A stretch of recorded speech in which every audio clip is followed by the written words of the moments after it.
Realme C30 এবং Symphony Atom 3 দুইটি মোবাইলের দামই ৯,৯৯০ টাকা।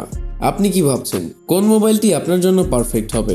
আজকের ভিডিওতে আমরা এই দুইটি মোবাইলের চুলসেরা বিশ্লেষণ করব এবং এই বাজেটের মধ্যে কোন মোবাইলটি আপনার জন্য পারফেক্ট হবে এটা নিয়ে আলোচনা করব। বিস্তারিত জানতে হলে পুরো ভিডিও জুড়ে আমাদের সাথে থাকুন। আপনারা দেখছেন এএসি ইউটিউব চ্যানেল।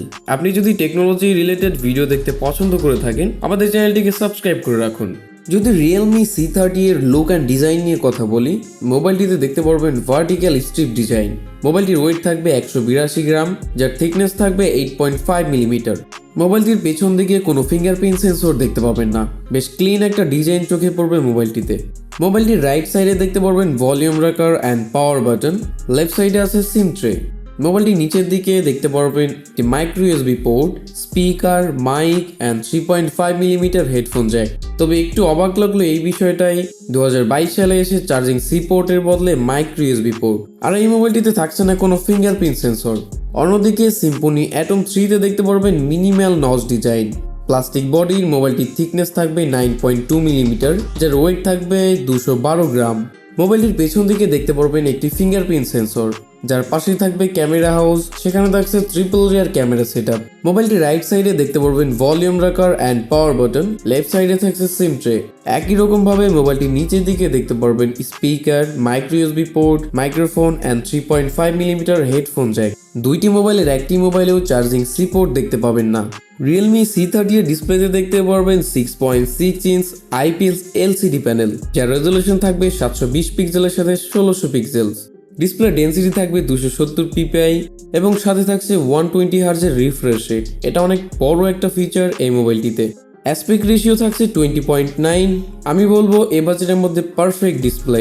ডিসপ্লের ব্যাজেল এবং চিন নিয়ে আমি কোনো সমস্যা দেখতে পাইনি। Symphony Atom 3 এর ডিসপ্লে পাবেন HD+, 16x720 pixel. Display density থাকবে 269 ppi।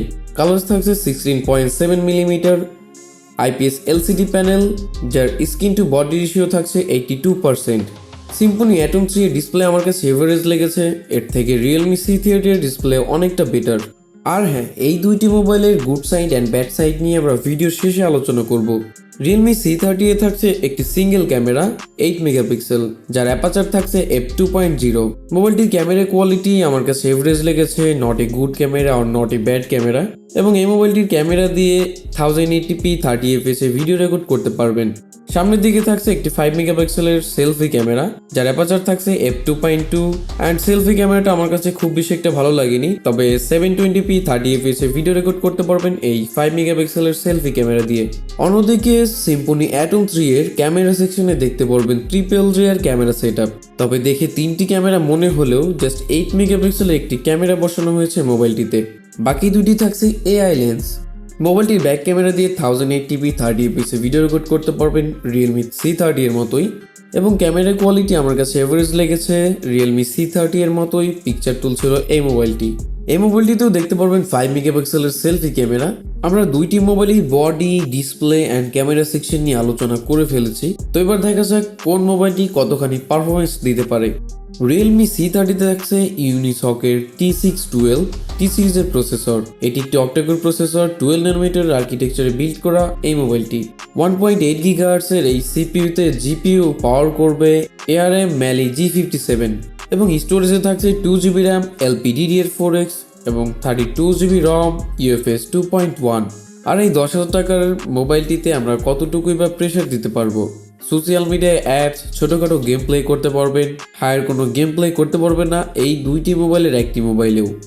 Atom 3 এ Android 12 এর সাথে MediaTek এর A22 চিপসেট, কোয়াড কোরের একটি প্রসেসর, 2.0 GHz, 12 ন্যানোমিটার আর্কিটেকচার, যার GPU তে পাওয়ার করবে ARM PowerVR GE8320।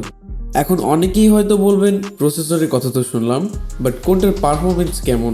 এই সম্পর্কে বিস্তারিত জানতে আমাদের চ্যানেলে অলরেডি দুইটি মোবাইলের রিভিউ করা আছে, আপনারা চাইলে দেখে নিতে পারবেন। দুইটি ফোনেরই সাউন্ড কোয়ালিটি আমার কাছে এভারেজ লেগেছে, তবে Realme C30 সাউন্ড কোয়ালিটি অনেকটা লাউড, হাই ভলিউমে একটু সাউন্ড ডিস্টরশনও দেখতে পাচ্ছিলাম মোবাইলটিতে।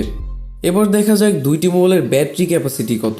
Realme C30 তে 5000 mAh এর একটি লিথিয়াম পলিমার ব্যাটারি দেখতে পারবেন, যেটা চার্জিং সিস্টেমটা অনেকটা স্লো। 10 ওয়াটের একটি চার্জার বক্সের সাথে পেয়ে যাবেন। তবে মোটামুটি 0 থেকে 100% চার্জ করতে 2 থেকে 2.5 ঘন্টার মতো সময় লাগছিল। সিম্ফনি অ্যাটম 3 দেখতে পারবেন 5070 mAh এর একটি লিথিয়াম পলিমার ব্যাটারি। এই মোবাইলটির বক্সের সাথে পেয়ে যাবেন 10 ওয়াটের চার্জার, যেটা দিয়ে 2 থেকে 2 ঘন্টা 10 মিনিটের মতো সময় লাগবে মোবাইলটিকে 100% চার্জ করতে।